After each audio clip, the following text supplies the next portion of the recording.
Well, good morning, everyone. This is Julio Aviles with Gold Star Title and Escrow, the account executive extraordinaire. Sorry, I have to throw that in there. But today we're going to have a very important meeting on what it is to overcome adversity in home ownership. And to my right, I have the wonderful Shannon Musgrave. And next to Shannon, I have William Chase. And then with us, we also have Michael Lynch with Trinity Enterprises. And on that note, let's get started. What's so exciting? What are we going to talk about today? So a little bit of the process is a lot of times people are trying to figure out, do I want to rent or do I want to purchase? And I kind of always think about home ownership as a path to wealth building. When you're paying rent, that's an expense. You're not gaining any equity or anything like that. So home ownership is really the best way for a young family starting out to kind of begin to gather wealth. It's super important in the home ownership process to have to be knowledgeable, to have a team of professionals around you who can guide you through the process. So a realtor who can advise you on location, resale value, because you look at that from the very beginning, knows different areas and what benefits and features there are of different neighborhoods. That's an important part. And a lot of times when young families come to me to start to purchase a home, sometimes they don't even know if they're going to qualify. Like they're renting now and they're not sure if they're going to qualify to be able to own a home. And it's one of the most fun things is when you have someone like that who says, oh no, we have to rent, and you have them have a conversation with professionals, a lender and a credit repair person who can then guide them through the process and show them, and that's huge fun when they find out, oh my gosh, I can purchase a home. I don't need to rent for another year or two. So that's something that's really important. And that's kind of why we've gathered this group of people here today. It's a group of trusted professionals who can guide you through that process. So part of that is having a team, and a lender is a big and important part of the team involved. Sweet, I'm big and important. Yes. So yeah, Shannon is absolutely correct. If in the world that we live in now, you do want to build your wealth through homeownership, and I'm going to tell a story before I get into everything I'm talking about here. I'm living proof of that. You know, I bought my home back in 2012, and it has since doubled in value in 8 years. Literally doubled in value here on the Atlanta market. Was that your first home, William? First home I ever bought. And what I will tell every single person is your first home is always the hardest one. Always, always, always the hardest one to buy. So even if you have a rough experience with your first purchase, your second one's going to be a little bit easier. Third one's going to be a little easier. Yeah, there's still going to be some things that are confusing, but it does get easier. I promise you it gets easier. So things that we as lenders have to look at, because mortgage lending is a big integral part of the purchase process, and you want to get involved with a lender that is a strategist for you, not just someone who's going to write your loan and be done with you and never call you again. Essentially, you want someone who's going to follow up with you every year, just kind of see how your mortgage is, see if your financing's working correctly for you, because life changes. You know, life changes very, very much. So you want to make sure that you're working with the right people. And in this group, in this circle of trust, so to speak, we're all here for your best interest 100% of the time. I would rather make sure that you are happy with your purchase than anything else. Because if you're not happy, then I'm not doing my job. Same thing with Shannon, same thing with Julio, same thing with Michael. So what I talk about first with every single person who's looking to buy a home, whether it's your first or your 500th, is you have three things you have to look at. Credit, income, and assets. CIA.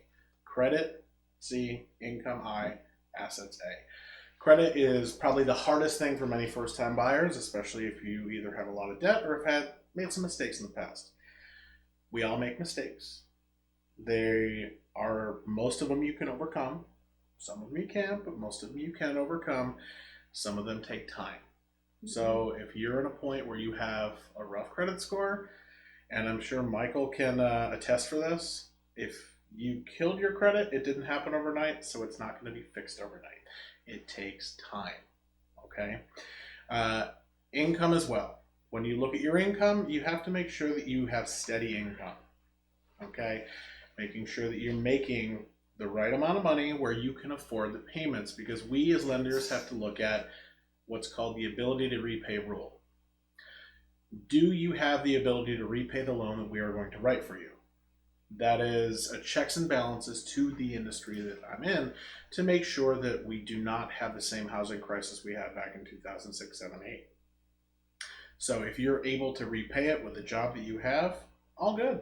You can become a homeowner. We have to follow a certain thing called debt to income ratio.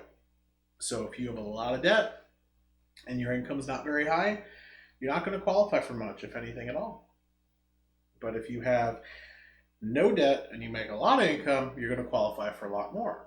So all the debts that you're looking at are things between collections, student loans, car payment, credit cards, another house payment if you're looking for a new home, or if you're transitioning from, let's say, New York or Chicago and you want to buy a vacation home in Florida, hint, hint, then you still have to take into account your rent as well to make sure that you can afford to live in the city that you're living in now, plus your second home.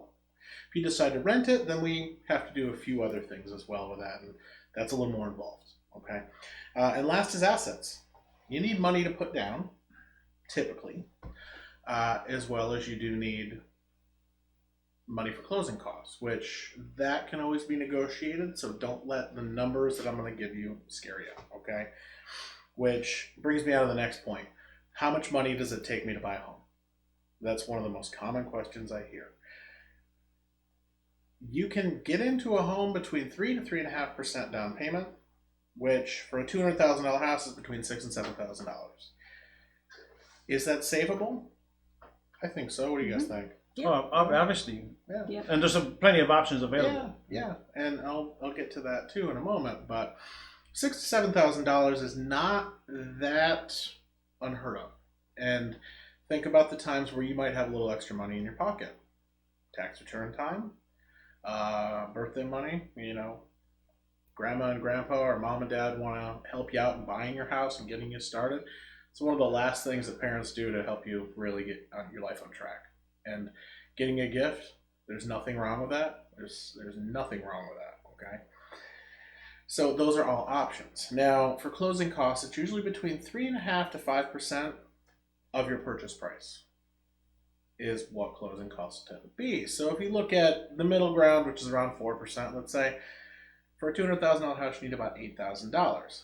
However, we can also have a place where Shannon would negotiate closing costs, which that would tie into getting your financing through maybe a higher purchase price. They may agree to actually going and giving you seller concessions, because that's what that is called, and they'll pay your closing costs from the seller side.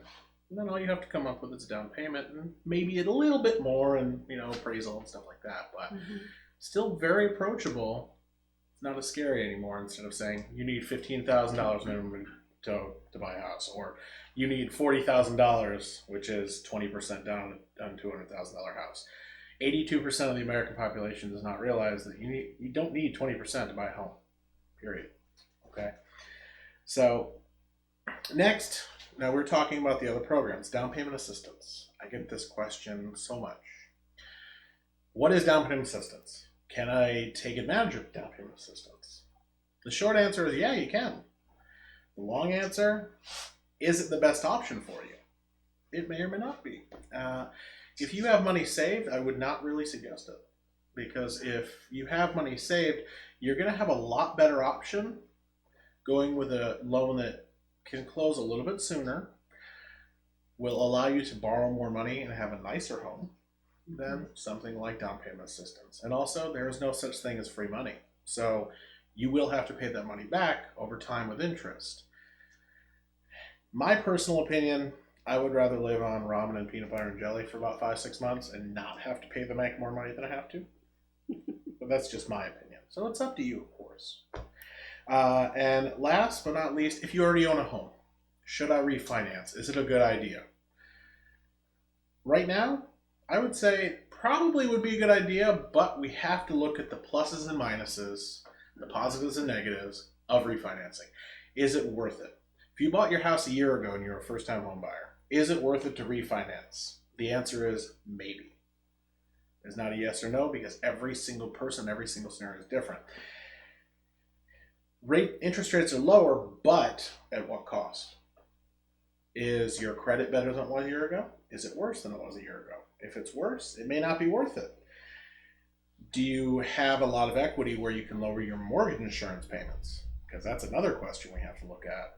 Does your mortgage insurance go higher or lower? And if you don't look at mortgage insurance and you're looking strictly at interest rate, you're just paying one company as opposed to two if you have no mortgage insurance. So it may or may not be a good idea to go with a loan product that has mortgage insurance for life of the loan, but a 1% difference in interest rate, I would rather pay 2.75% on a loan that is government backed that has mortgage insurance versus a conventional loan that I would pay $300 a month in mortgage insurance and no mortgage insurance and 1 full percent on interest rate on a higher interest rate home.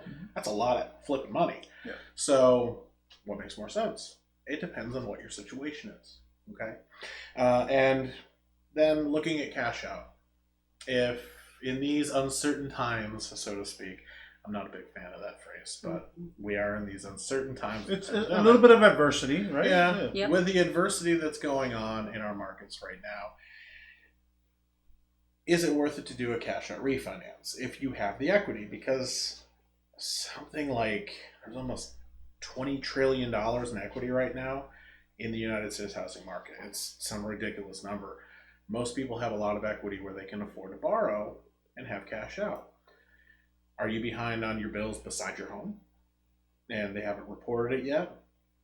It might be a good idea to do a cash out and pay those bills off and just streamline into one loan if you have the equity. Or are you looking at possibly buying an investment property? You might want to do something of that nature too, where you cash out refinance, you have liquid assets to buy your next home. Say you want to live on the coast so you can go fishing every day, but you still have your job in Orlando, for example. Buy that second home out on the coast so you can enjoy your weekends with the equity you have and turn it into an investment property when you're not there. So when tourists come down, they can stay there and you can charge them for it and make money. That's it. That is how wealth in real estate is built. Yep. Simple. Thank you for that, William. We're gonna go into Michael now with Trinity Enterprises, but I do want to circle back to Shannon and William before we close out this afternoon or still morning. But because I want to ask you about a common trend that we see here is education. Education, the people that you're encountering with. So you talk to your customers, you let them know what it is. You're working with professionals that have been there and done that for many years, people that have become trustworthy. I've worked with these two professionals here, beautiful people here, on many other occasions, and I know what the type of job that they do, as well as Trinity Enterprises. So I want to circle back, talk a little bit about forbearance, and a little bit more on education before we close out the day. So Michael, now that Shannon has talked to her customers, and William has talked about them about financing and all that, now, with this adversity, the word that we don't want to continue hearing, what do you see in regards to trends, in regards to credit? So first of all, thank you, Julio, for putting this together, having us. I hope everyone had a blessed Memorial Day. My background is mortgages, and I've been working with Trinity now for over 12 years. And so it is super important. I kind of wanted to say the same thing that you were just going to say, Julio, is I love William said a strategy, and I know that Shannon provides that as well.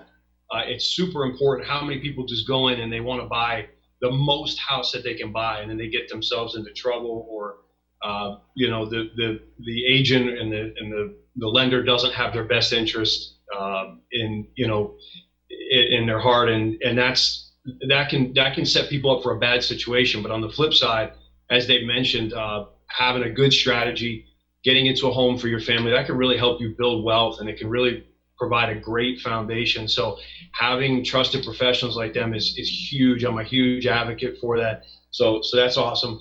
And I wanted to educate really today, bring to the table some things that people may not know about their credit when we talk about adversity and what they're seeing. I think one of the biggest things that people come to me with is, what do I do now? What do I do with this? What do I do with that on my credit, right? So the obvious thing is pay your bills on time, right? Everybody knows that they should be doing that. And what I'll preface with is that anything with your credit is fixable as long as you can do so. If you're in a current financial hardship, obviously it doesn't make you a bad person. We've all been there, but those are the things that are tough to get around in terms of credit. But once you have a handle on that, and as William said, once you're making money, your debt to income ratio fits and things like that, credit is fixable. So here's just a few things that people may not know, and I hope I can add some value here for them. One is collections. The common mistake that I see people making, and I'll also say this, that not every situation is the same. So come to us for evaluation, again, for a strategy. A lot of people will see a collection come up. I had this personally happen to me where I put a contract on a house. I had a collection hit my credit file and my score dropped, and my immediate reaction logically is to go and pay that collection. The issue with collection items and with the credit bureaus is you really don't get back what you lost when they throw something negative on you. It's almost like a grade point average. If I have something negative there, that's like having a D on my report card. And if I resolve that issue, so if it's a late payment, I start paying my bills on time after that, or if it's a collection and I pay it and they leave it there, now I've got a D plus. But instead, things like that a lot of times can be removed from the credit file for inaccuracy, because there's a third-party company that really doesn't have a contract with you, didn't provide a service to you. And so what can happen is you can take a D and replace it with an A. And so things do take time. Excuse me, William's correct. Sometimes there are certain things that can't be removed and things will take time to improve, but there are other things that can be removed right away. And sometimes you can get the points that you need very, very quickly. So, and there are other sides to that coin, right? So again, have a conversation with us about it. I wanted to also talk about medical bills. I've heard from so many people that they've heard that medical bills don't affect their credit. Mortgage underwriting, and William can attest to this, a lot of times they're not really concerned about medical bills when you go to get the loan. But that's assuming that you have the credit score that you need. They still will affect your credit and your credit score just like any other negative piece of information. I've seen $15 medical bills that just hit somebody's credit. They're worth 50 points.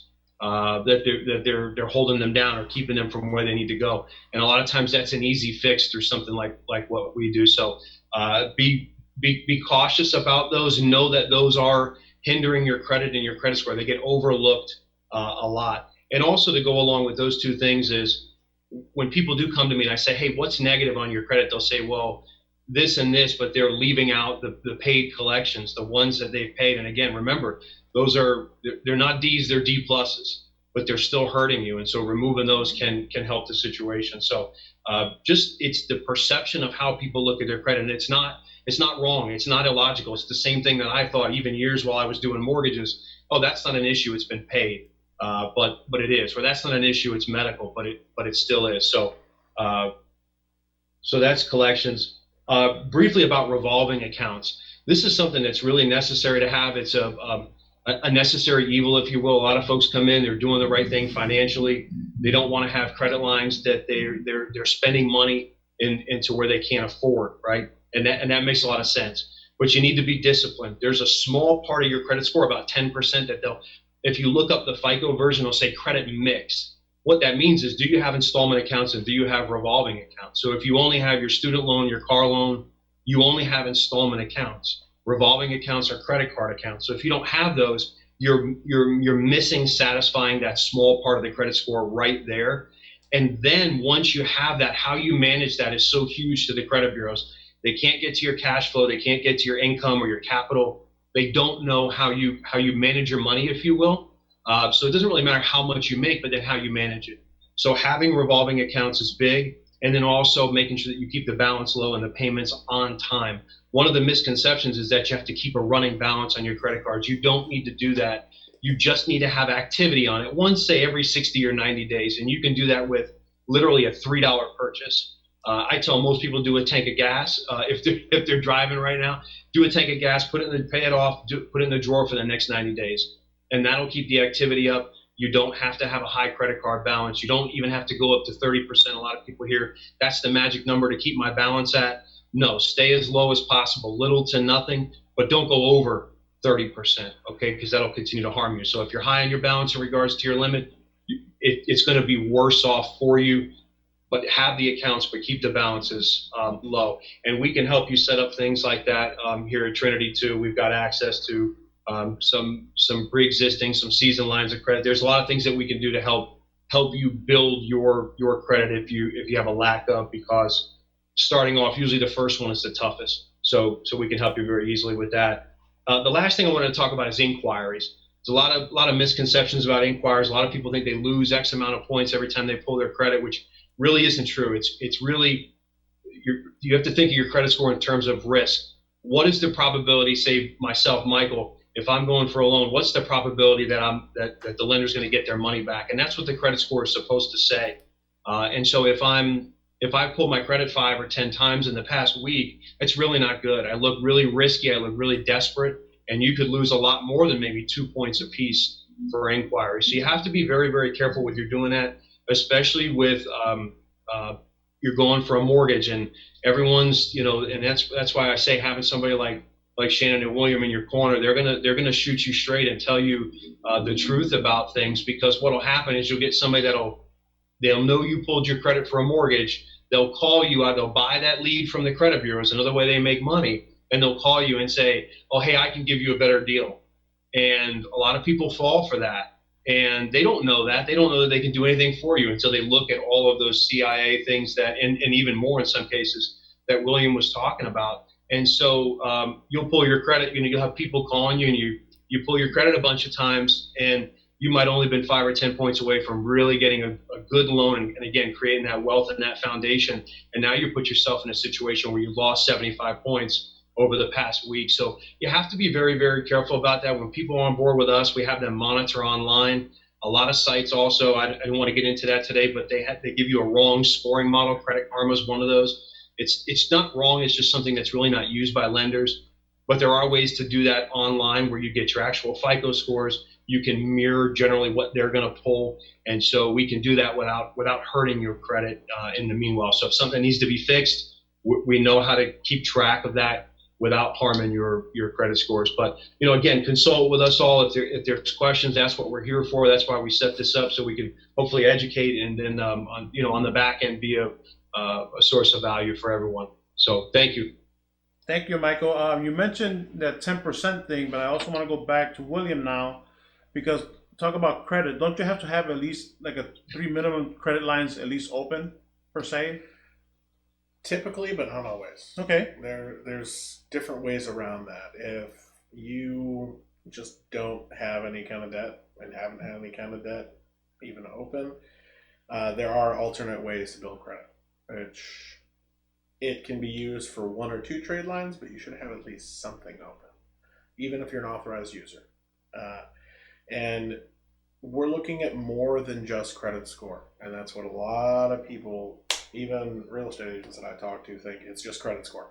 It's not just credit score. Credit score is a piece of that whole part. I say there's credit score and credit profile, and I'm sure Michael can agree with that. Is credit score, yes, you do need to hit a certain credit score. That is true. And as Michael was saying too, Credit Karma, they use what's called the Advantage Score. And the Advantage Score is great for consumer-based knowledge. It's great for credit cards, because that's what credit cards typically use, or something of that similarity within a few points. But mortgages use a whole different scoring model along with automobiles. So Credit Karma, I have seen on many occasions, people will show me a print screen that they have a 750, and then I pull their credit, they're at like a 580. That is not good to really borrow much at all. Yes, you technically can get a loan at a 580 credit score, but those terms are expensive, very expensive. And I would rather see you in a much higher range. And this is where credit repair comes in. This is where I would help you.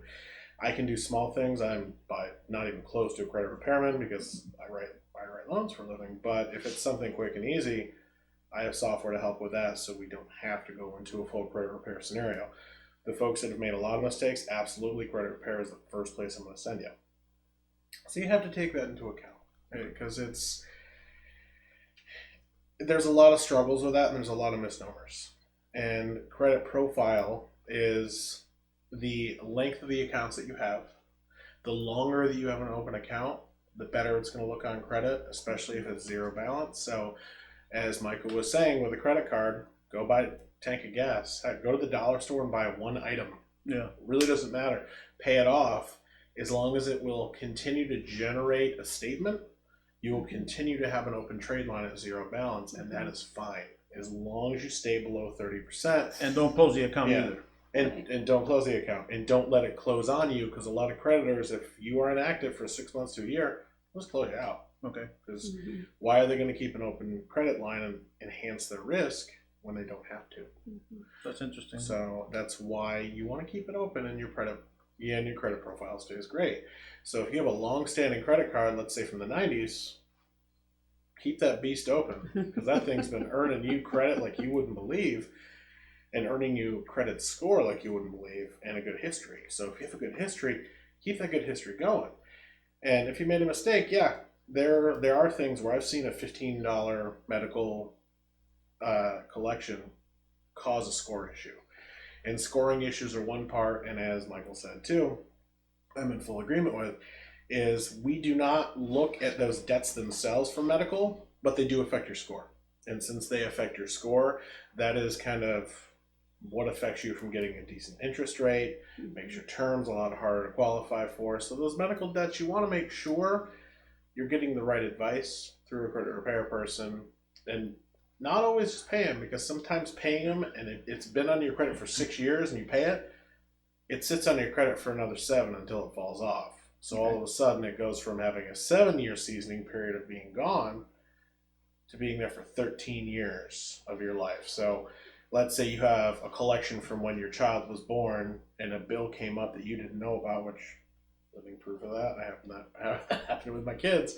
We had a collection we had no idea about, and it was there and there and there and there, and all of a sudden, it was about to be written off, and my wife, just thinking, I don't want this here anymore, paid it, and all of a sudden it killed the credit by 30 points.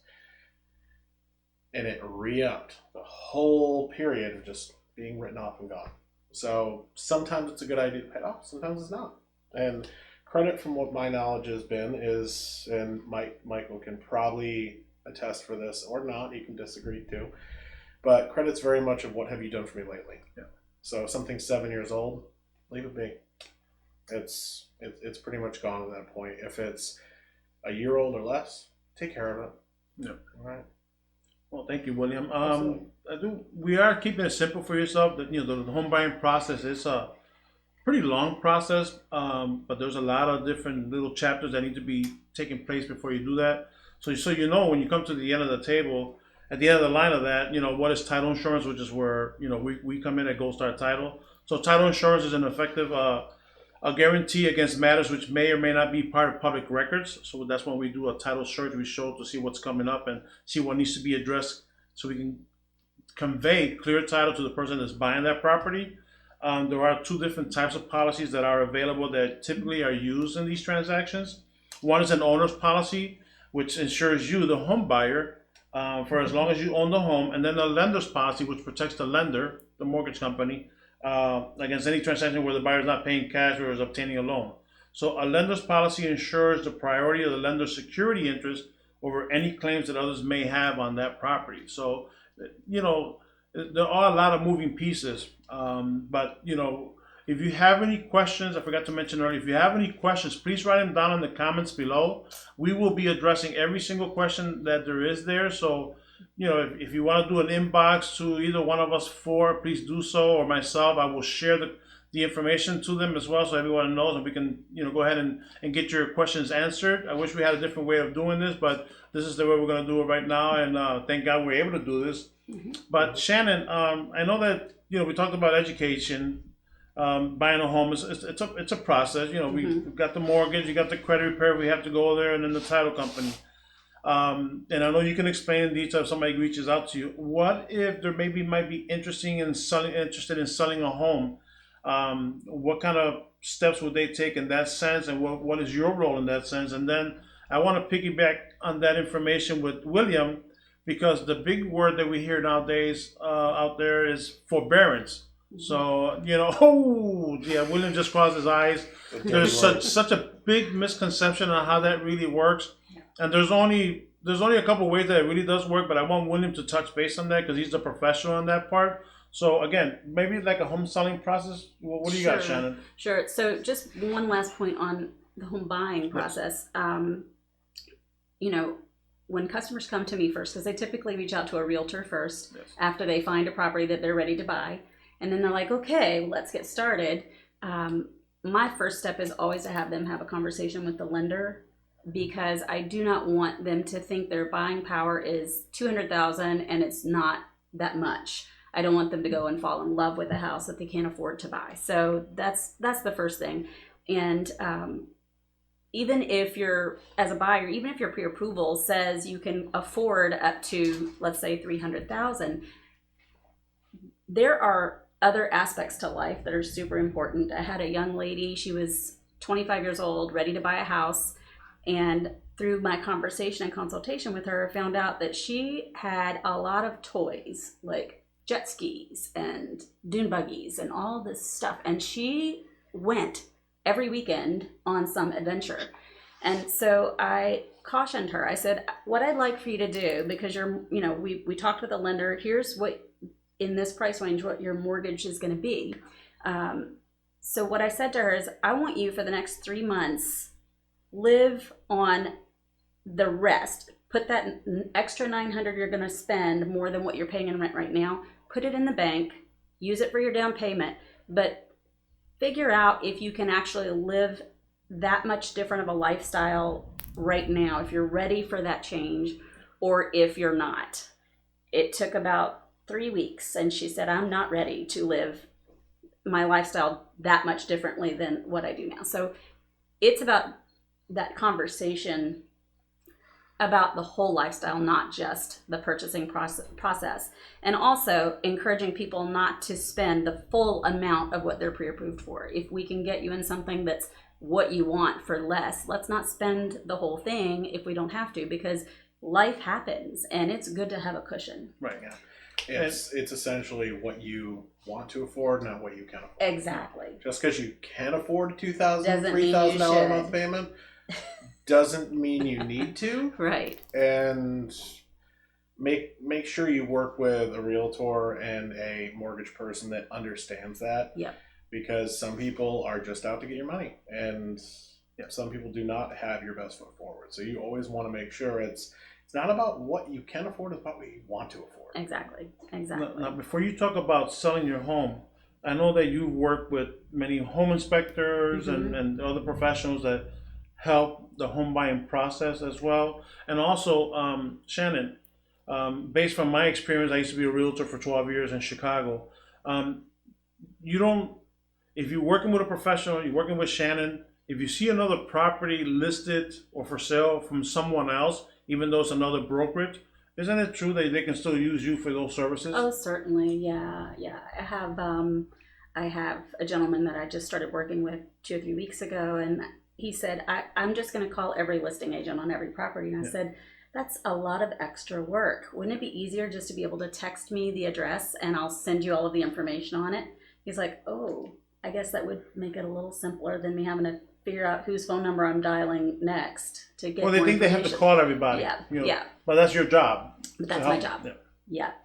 And then as far as the home selling process, my background is interior design and construction. So one of the things that I do for people is I will actually, when they're thinking about selling, I'll actually go walk the property and tell them the least expensive things that they can do that get the most amount of return on their dollars, and advise on what things it makes sense to spend money on and what things it doesn't. And I actually help with the staging and everything. I'll repurpose furniture, help them move things around, do all of that. So that's part of what I add value.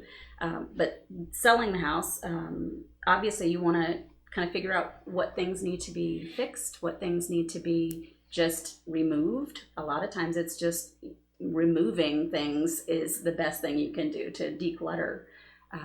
So I help them kind of figure that out. I reach out to you and ask you for a net sheet so that up front, before we even go on the market, they can kind of have an idea of what they're going to expect to net out on their sale. And I think that's a really important part of the process, because they may want to make a move that they find out through that process, that exploratory process, that it's maybe not the right time. Maybe Right. they're not going to net out what they need to do what they'd like to do. So it's really about having a conversation and getting clarity. Clarity is power. And, and understanding that job relocation, or hopefully you still have a job, and those things can change your lifestyle, so those are some of the things. You become like a consultant Yeah. to everyone. But there's good information for us to know. I know that you help in the prep and getting them ready to hopefully sell that house. But I think you mentioned one time that it may not be the right time to sell right now. It's just like, listen, you look at the scenario and you say, maybe it's better if you waited a little bit, if you still can't afford your mortgage, or what. If you can still afford your mortgage, you wait a little bit. I mean, is that it? I have a customer right now. They are just an amazing couple. And when I first went to sit down with them for a consultation, the only reason they were moving that they had shared with me so far before our appointment was that their payment had gone up because property taxes had increased, and they weren't comfortable with the payment amount. And so when I went in, I sat down and I said, rates are a lot lower than when you purchased. If the payment is the only issue, maybe you need to speak to your lender about refinancing. It may be a more viable option for you. You love your home. You could stay put and get your payment down to an affordable range. And then they actually said, no, we really do want to move because of XYZ reason as well, which is fine. So I think it was important for them to know, though, that I wanted what's best for them. And if what's best for them was not to sell their house, but to stay put for the moment, I wanted them to know that I'm there to support that, and with resources, with a lender who can help them make that happen. That's awesome. And I'm going to go back to what I said about that F word, forbearance. I want William to touch base on that a little bit, because that's where Shannon may come in a little bit later on in regards to, like, okay, they want to go into forbearance, and that might be an issue because now they won't be able to buy another house. But let's get over that misinformation and hear it from Mr. William himself. Okay. So, forbearance, probably one of the most common questions I've heard over the past 2 months from agents, from title agents, from insurance people, from customers, everybody. What is forbearance, and how is it going to affect me in buying a home or selling my home, buying a new one, things like that. Now, forbearance, it all is going to depend on the terms that you agreed upon on the note that you signed with your lender when you first bought your house. And where is that note? Where can we find that note? We find it normally in your closing documentation. All your closing documents. If you don't have your closing documents, find out who you closed your loan with, call them and get them. Because that is rightfully yours. You do need to have them if you go to sell your house too, right? You do need to have your closing documents. It Or at least helps. your note It and all helps. that. Yeah, it definitely helps. But it's something that you might need to read before you go to bed because it's really boring. But still something that has very pertinent information towards your well-being. Now, forbearance means different things to different companies, but generally, and I'm just generalizing here, forbearance is putting your payments on hold for 3, 6, 9, 12 months, whatever is agreed upon with you and your lender. However, at the end of those 3, 6, 9, 12 months, most lenders will make you pay them back the whole sum. Most people I know that are making $1,000 a month payments don't have 12 G's hanging around in their accounts anywhere To make one payment. Yeah, and if you've been furloughed, I can almost guarantee you don't have 12 G's in your account right now. So look at it from that perspective and make sure that you're putting your best foot forward for your family. That's the first thing that I can say. There's also mortgage deferment, which is a little bit different, where they throw it on the back end of the loan. Still can be a good thing, still may not be.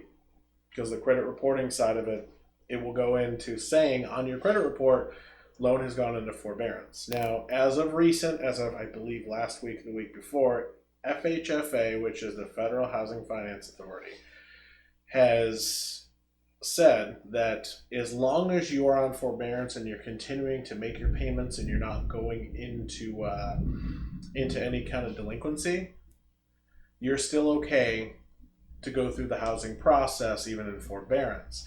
But if you fall behind 30 days, it is considered a mortgage late. So if you have a mortgage late, you have to wait 12 months before you can refinance or buy. You cannot do any kind of housing financing for a full year. So make sure you keep those payments up to date.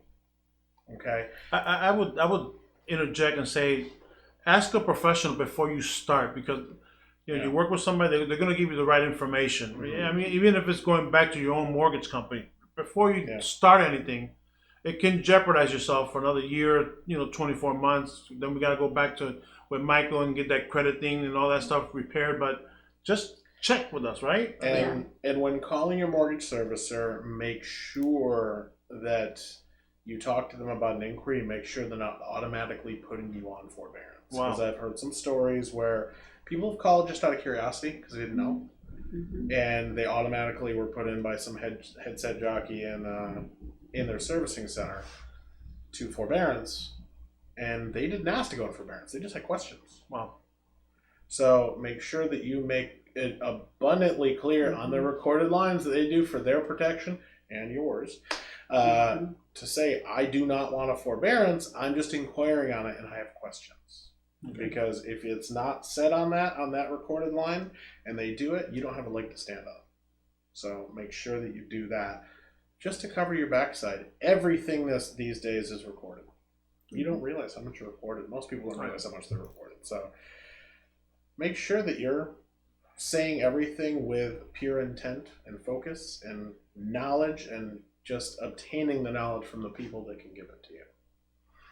All right. I mean, speaking of forbearance, if you did have to go in forbearance and you have to sell your home, us at Gold Star Title, veteran-owned company, we have a hero program that we like to offer anyone refinancing or selling the home. So if you're a teacher, veteran, first responder, we just added doctors and nurses and anybody in the front line.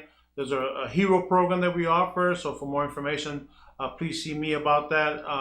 Ask me a question. I'll send you the inbox and information on that. So in closing, I want to thank Shannon Musgrave with Keller Williams Advantage 3, or is it Musgrave Real Estate Group? It's my team's name is Musgrave Real Estate Group. Awesome. Soon to be Musgrave Homes and Land. All right, all right. Thank you so much for being here today. I hope that we can reach out to somebody and help them, even if it's just one person. We reach out to one person and help them. I mean, that's just the way I know that us four think. Yeah. You want to close out on anything, Shannon? Just thanks so much for putting this together. I think when we had our conversation about this originally, we just really both felt like we wanted to bring value to the people that we know and love, and even people that we don't know. But we just want to help people, and I think that that's important. So awesome. Thank you for putting this together. William? Yeah, same thing. Thank you so much for putting this together. And I'm sorry, William with New American Funding. So William Chase with New American Funding, direct mortgage lender. We can pretty much get just about anyone a loan that can qualify. And right out there is the best time to do it.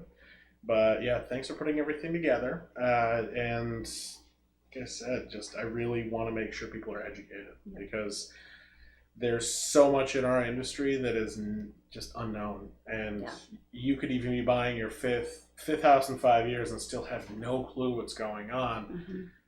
Get those trusted professionals like Shannon, like myself, like Julio, to really give you the knowledge that you need and really do a comparative analysis of what loan product is even good for you. At least in my case, I try to do that with every single person. Is I'll break down and say, these are your top 3 options. Which one's comfortable for you? I would suggest this one, but these other 2 might be better for your situation on how you would prefer it. If your loan officer is not doing that for you, give me a call. Perfect. Okay? Michael? Anything that you can close us out with? I love it, William. Well, yeah, again, thank you so much, Julio and Shannon, William. You guys are awesome. I love working with you. And I think the only last thing I would say is where we're super knowledgeable here is, it's the experience to know how things impact the credit, right? We see things come onto the credit. We see things come off of the credit. And so same thing, you know, we just want to educate. We want to bring value. That I think collectively we all said that, and that's our mission. And we believe everything else will follow behind that. And so, you know, get with us if you have any questions. You know, post them there in the comments, and we'll be sure to answer and get with you right away. If we can help in any way, we're honored to do so. Awesome.